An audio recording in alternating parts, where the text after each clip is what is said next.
อ๋ยเด็กน้อย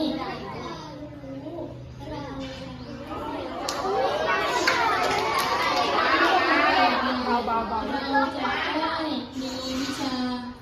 เป็นเครื่องหาเลี้ยงชีพสำหรับตนได้ประโยชน์หลายสถานเพื่อการเรียนจงภาคเพียรไปเถิดจะเกิดผลถึงลำบากตราบลำก็จำทนเกิดเป็นคนควรหมั่นขยันทำไมเอาต้นทุนมาใส่บาตรนะ